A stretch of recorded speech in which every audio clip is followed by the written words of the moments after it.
आज हम आपको हमारे नबी और आपके एक दुश्मन का ऐसा वाकया बताने वाले हैं जिसे सुनने के बाद आप भी अपनी आंखों से आंसू नहीं रोक पाएंगे। इसीलिए इस वीडियो को आखिर तक जरूर देखें और इसे जरा भी मिस न करें। सन 619 ईस्वी में हमारे नबी हजरत मोहम्मद सल्लल्लाहु ताला अलैहि वसल्लम ताइफ शहर गए इस्लाम की दावत देने, जहाँ एक नामी कबीला था और उसका नाम सकीफ था। आपने वहाँ के लोगों और वहाँ के सरदारों को इस्लाम के बारे में बताया और उन लोगों को इस्लाम की दावत दी, लेकिन वहाँ के लोगों ने इस्लाम कबूल करने की बजाय आपका मजाक उड़ाया और आप पर पत्थरों से हमला कर दिया। आप जब भी कदम उठाते तो वो आपके कदमों पर पत्थर बरसाते। इतने पत्थर लगने के बाद आपके दोनों पैर खून से लहूलुहान हो गए और आपके दोनों जूते खून से भर गए। जब हर तरफ से आपको पत्थर मारे गए तो तकलीफ की शिद्दत से आप बैठ गए। इस सफर में आपके साथ ज़ैद बिन हारिसा रजी अल्लाह ताला अन्हु भी मौजूद थे।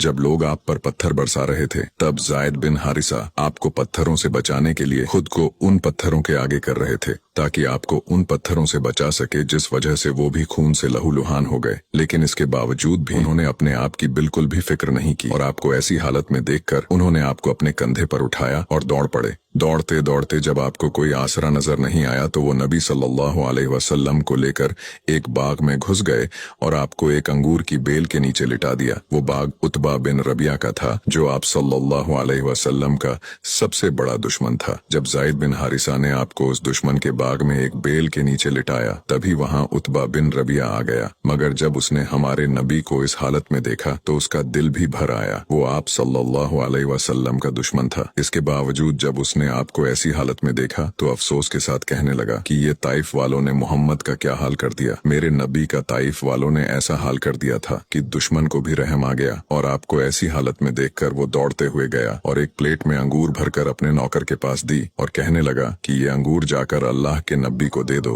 और कहना कि तुम्हें रिश्तेदारी की कसम मेरे इस अंगूर को वापस न करना खा लेना। जिनकी ऐसी हालत देखकर दुश्मन को भी तरस आ गया। जरा सोचो उस हस्ती के साथ कितना जुल्म हुआ होगा। वो गुलाम जिसका नाम अद्दास था वो आपकी खिदमत में अंगूर लेकर आया तो आपने एक अंगूर उठाया और बिस्मिल्लाह पढ़कर खा लिया। आपके मुंह से बिस्मिल्लाह सुनकर वो गुलाम कहने लगा कि ये लफ्ज तो यहाँ के लोग नहीं बोलते। तो आपने उससे पूछा कि तू कहाँ का है? तो वो गुलाम कहने लगा कि मैं नीनवे का रहने वाला हूँ। ये सुनकर आपने कहा कि अच्छा, तुम मेरे भाई यूनुस अलैहिस्सलाम के शहर से हो। यूनुस अलैहिस्सलाम का नाम सुनकर वो गुलाम कहने लगा कि आपको यूनुस अलैहिस्सलाम के बारे में कैसे पता? तो आपने फरमाया कि यूनुस भी अल्लाह के नबी थे और मैं भी अल्लाह का नबी हूँ। ये सुनते ही वो गुलाम आपके कदमों में गिर गया और आपके कदमों को चूम कर मुसलमान हो गया। जब उस गुलाम ने इस्लाम कबूल किया तो उसी वक्त आप अपना सारा दर्द भूल गए।